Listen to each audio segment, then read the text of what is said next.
dulu. Ya, baik, saat hari ini buat adik saya di sini, saya datang ke sini untuk berbagi sedikit pengetahuan dan bahkan firman Tuhan yang saya sampaikan, dan biarlah kiranya lewat firman ini adik saya di sini boleh mendapatkan pengetahuan dan lebih lagi dalam mengenal Tuhan sebagai juru selamat kita, dan terkhusus untuk menguatkan iman adik sendiri dan juga iman saya sendiri di sini. Nah, sebelumnya saya ingin memperkenalkan diri dulu. Perkenalkan, nama saya Nani Sukmawati Lumbang Raja. Saya dari IAKN Tarutung semester 5 prodi Kepemimpinan Kristen. Nah, di sini saya datang untuk berbagi firman Tuhan kepada adik saya di sini. Tetapi sebelum kita mendengarkan kebenaran firman Tuhan ini, ada terlebih dahulu kita ingin bersatu di dalam doa. Kita berdoa. Kami bersyukur Tuhan buat hari ini, di mana kami masih boleh merasakan kasih Tuhan, sehingga kami Tuhan masih boleh berjumpa di tempat yang terkhusus buat adik saya di tempat ini. Tuhan, saya masih boleh berjumpa bersama di tempat ini untuk mendengarkan dan dengar-dengaran akan kebenaran firman-Mu Tuhan.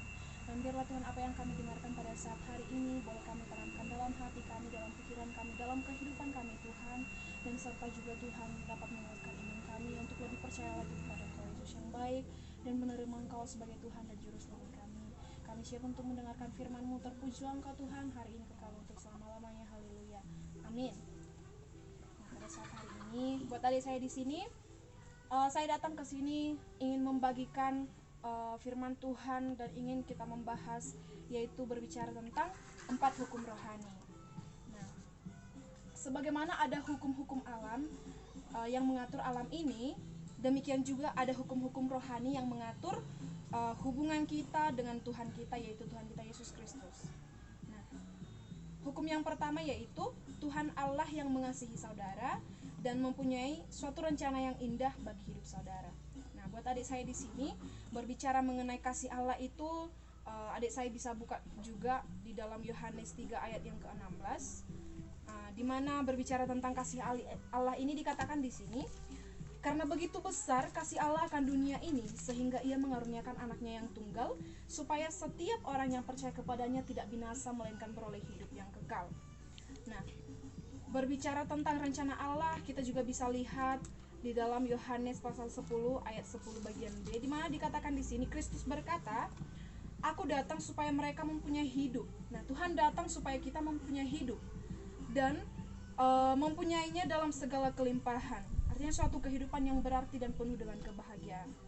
Nah, hukum yang kedua yaitu manusia penuh dosa dan terpisah dari Tuhan Allah, sehingga ia tidak dapat mengetahui dan mengalami kasih dan rencana Allah bagi hidupnya.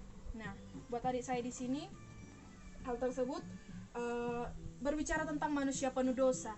Manusia penuh dosa dikatakan di sini dalam Roma 3 ayat 23 dikatakan, karena semua orang telah berbuat dosa dan telah kehilangan kemuliaan Allah. Nah, kita di sini semua kita manusia ciptaan Tuhan telah berbuat dosa dan telah kehilangan kemuliaan Allah. Nah, manusia diciptakan untuk bersekutu dengan Tuhan. Akan tetapi karena kekerasan hati manusia, karena kekerasan hati kita masing-masing, sehingga itu mengakibatkan kita memilih jalan kita sendiri. Kita memilih jalan sesuai dengan kemauan kita sendiri tanpa berdasarkan kehendak Tuhan, seperti itu. Nah, sehingga persekutuan kita dengan Tuhan terputus, hubungan kita dengan Tuhan terputus. Nah, menurut Alkitab, kekerasan hati untuk memilih jalan sendiri dan ingin berpaling dari Tuhan, ingin bebas dari Tuhan Allah, disebut dosa, dan diwujudkan baik itu dengan sikap tidak peduli, atau sikap melawan kepada orang tua, melawan kepada saudara kita, melawan kepada orang yang lebih tua daripada kita, dan maupun itu dengan sikap masa bodoh. Dia tidak mengerti akan firman Tuhan, dia tidak mau dan tidak mau tahu, dia merasa ya bodoh amat lah, saya tidak mau tahu tentang hal itu, seperti itu. Nah, terpisah dari Tuhan bisa kita lihat juga dalam Roma pasal 6 ayat yang ke-23, di mana dikatakan di sini, sebab upah dosa ialah maut. Setiap orang yang terpisah dari Tuhan, setiap orang yang berbuat dosa, upahnya ya otomatis tidak akan masuk dalam kerajaan surga, melainkan dia akan menerima upah maut.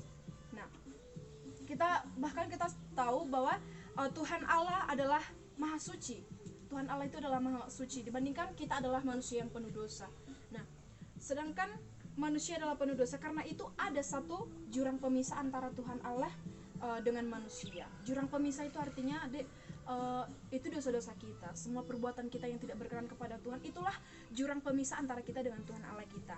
Nah, manusia selalu berusaha mencari Tuhan Allah dengan kehidupan dan penuh kebahagiaan melalui usahanya sendiri, yaitu kehidupan yang baik, etika, filsafat, dan bahkan yang lain-lainnya juga. Nah, namun semuanya itu gagal karena apa? Karena dosa-dosa kita, begitu. Nah, hukum yang ketiga berbicara tentang Yesus Kristus adalah satu-satunya jalan. Hanya Yesus Kristus satu-satunya jalan keselamatan yang telah ditentukan oleh Tuhan Allah untuk keampunan dosa manusia melalui Dia saudara dapat mengetahui dan mengalami kasih dan rencana Allah bagi saudara. Nah, Kristus selalu ada dalam kehidupan kita, dan bahkan Kristus mati untuk menggantikan kita di kayu salib. Nah, akan tetapi bisa kita lihat dalam Roma pasal 5 ayat yang ke-8 dikatakan di sini, akan tetapi Allah menunjukkan kasih-Nya kepada kita. Oleh karena Kristus telah mati untuk kita ketika kita masih berdosa. Tuhan Allah rela disalibkan. Dia rela dicambuk, dia rela disiksa mati-matian, bahkan mati di kayu salib untuk menebus dosa kita. Kristus telah bangkit pula dari kematian, dan bahkan dia juga bangkit dari kematian hanya untuk kita. Kita bisa lihat di dalam 1 Korintus 15 ayat 3-6 di mana dikatakan di sini, Kristus telah mati karena dosa kita. Ia telah dikuburkan, ia telah dibangkitkan pada hari yang ketiga sesuai dengan kitab suci. Ia telah menampakkan diri kepada Kefas dan kemudian kepada ke-12 muridnya. Sesudah itu ia menampakkan diri kepada lebih dari 500 saudara sekaligus. Nah, buat adik saya di sini, Kristus itu adalah satu-satunya jalan untuk menuju kehidupan, untuk menuju Bapa. Dikatakan di sini dalam Yohanes 14 ayat yang ke-6, kata Yesus kepadanya, "Akulah jalan dan kebenaran dan hidup. Tidak ada seorang pun yang datang kepada Bapa kalau tidak melalui aku." Jadi kalau kita datang kepada Bapa kalau tidak melalui Yesus, itu tidak akan apa-apa, itu tidak akan bisa terjadi. Nah, jadi hanya Yesuslah salah-satunya jalan kehidupan kita. Nah, hukum yang keempat yaitu kita harus menerima Yesus Kristus. Kita bisa lihat dalam Yohanes 1 ayat 12, di mana tetapi semua orang yang menerimanya diberinya kuasa supaya menjadi anak-anak Allah, yaitu mereka yang percaya dalam namanya, yaitu Tuhan Yesus Kristus. Kita menerima Yesus Kristus dengan iman. Iman itu adalah kepercayaan kita. Kita menerima Yesus Kristus dengan iman kita sendiri. Nah, bisa kita lihat dalam Efesus 2 ayat 8-9 dikatakan di sini, sebab karena kasih karunia kamu diselamatkan oleh iman. Itu bukan hasil usahamu, itu bukan hasil usaha kita sendiri, melainkan karena karunia, tetapi pemberian Allah juga, itu pemberian Allah. Itu bukan hasil pekerjaanmu. Jangan ada orang yang memegahkan diri atau menegaskan diri. Nah, kita menerima Kristus dengan mengundangnya secara pribadi. Inilah cara kita bagaimana kita bisa menerima Yesus Kristus, yaitu dengan mengundangnya di dalam kehidupan kita, di dalam hati kita, dengan secara pribadi kita masing-masing. Nah, dikatakan dalam Wahyu 3 ayat yang ke-20, Kristus berkata, "Lihat, aku berdiri di muka pintu dan mengetok. Jikalau ada orang yang mendengar suaraku dan membukakan pintu, aku akan masuk mendapatkannya." Artinya, jika Tuhan datang kepadamu, tetapi engkau mengeraskan hatimu, itu sama saja tidak akan bisa masuk ke dalam hatimu. Sama saja kau menolak Tuhan, sama saja kau tidak menerima Tuhan. Artinya, kalau engkau mau menerima Tuhan, artinya ya kau harus membuka hati, membuka diri, berserah kepada Tuhan, seperti itu. Nah, menerima Kristus berarti berpaling dari diri kita sendiri, berpaling dari kelakuan kita yang tidak berkenan di hadapan Tuhan, seperti itu. Serta menyerahkan seluruh kehidupan pribadi kita kepada Tuhan, yaitu akal budi kita, perasaan kita, bahkan setiap kemauan kita sendiri. Karena itu tidak cukup hanya mengerti ajaran Kristus dengan akal kita saja, mengambil tindakan berdasarkan kemauan kita.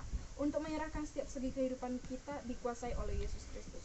Nah, buat adik saya di sini pada saat hari ini, inilah 4 hukum rohani yang bisa kita dengarkan pada saat hari ini, di mana kita harus menerima Yesus Kristus sebagai Tuhan dan Juru Selamat kita. Dan di dalam 4 hukum rohani ini kita bisa mengetahui bagaimana step by step, langkah demi langkah, bagaimana kita bisa masuk ke dalam Tuhan, bisa menerima Tuhan sebagai Tuhan dan Juru Selamat kita, serta memajukan iman kita. Nah, buat adik saya di sini, apa yang saya bawakan pada saat hari ini, biarlah ini boleh adik saya terima di hati adik saya sendiri, dan mulai hari ini boleh membuka hati untuk menerima Yesus sebagai Tuhan dan Juru Selamat, serta memajukan imanmu, mengembangkan imanmu, kepercayaanmu kepada Tuhan Yesus Kristus.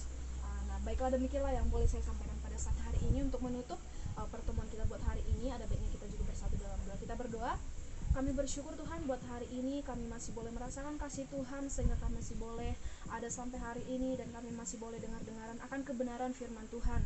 Terkhusus Tuhan buat adik saya di sini, biarlah kiranya Tuhan memberikan hikmat pengetahuan kepada adik saya di tempat ini, supaya bisa menerima Engkau sebagai Tuhan dan Juru Selamat, serta mengembangkan imannya, lebih percaya lagi kepada Engkau Tuhan.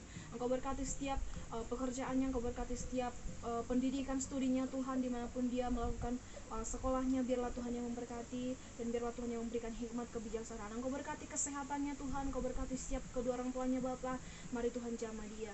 Di atas segala permohonan kami Tuhan, kami adalah anak-anak-Mu yang tidak pernah luput dari setiap kesalahan dan dosa. Mohon ampuni kami Tuhan, supaya kami layak disebut sebagai anak-anak Tuhan. Kami puji dan kami muliakan nama-Mu Tuhan, hari ini kekal untuk selama-lamanya. Haleluya. Amin.